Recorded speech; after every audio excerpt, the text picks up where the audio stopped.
Have you ever wondered why for some people it's almost never too difficult for them to make a choice, but for others it may be very hard to make up their mind? In this video, you will learn why we struggle to make decisions and why we should listen to our heart instead of our head. Make sure you watch to the end and find out the answers. Let's go! Hi, I'm Bliss. Welcome to Mind Space, a place to nourish your mind. Imagine you have two job offers. Company A offers you a position with a 50% more salary than what you are currently making, but the position has nothing to do with your desired career, while Company B offers you your dream job where you could follow your passion, but you will only get paid 10% more than your current salary. Which job would you choose? Let me know your answer down below in the comments. Whether you have the answer or not, let's have a look at the difference between listen to our heart and listen to our head. Our heart and head are two major components that determine our decisions. However, the decisions made by our head and heart are very different. One is more rational driven and makes things reasonable, and the other is more emotional driven that makes us happy.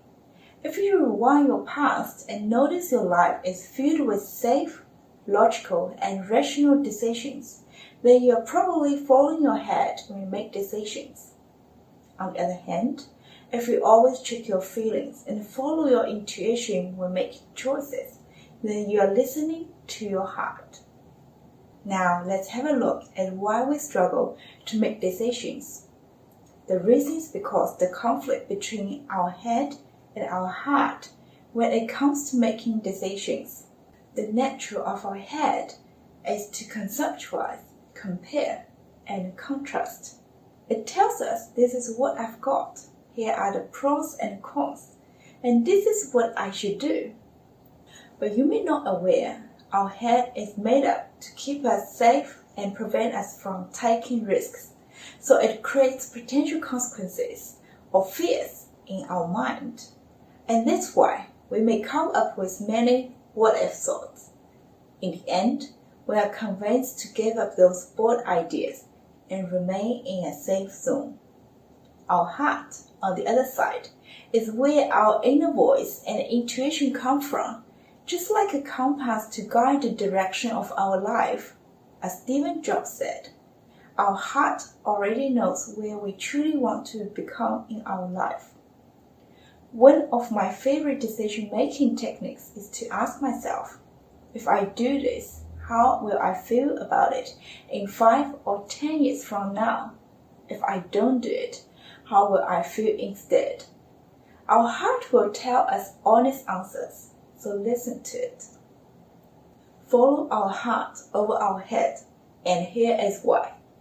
There is no right or wrong between these two methods. Whichever you feel comfortable with is the best one for you.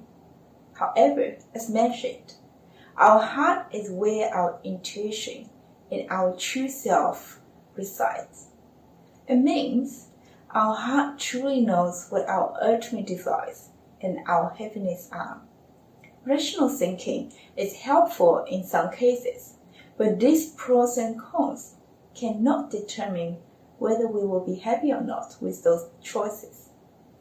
As Connie Chapman mentioned in her video, our head energy is driven by our internal programming, our belief system, our memories, and the identity we have created.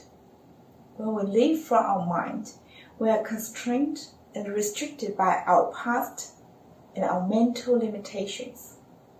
While our heart energy is limitless, infinite, and unrestricted, it calls you in the direction of what you love and speaks to you in possibilities. It guides you to great expansion and aliveness and brings you out of the old ways of being. A good heart is better than all the heads in the world.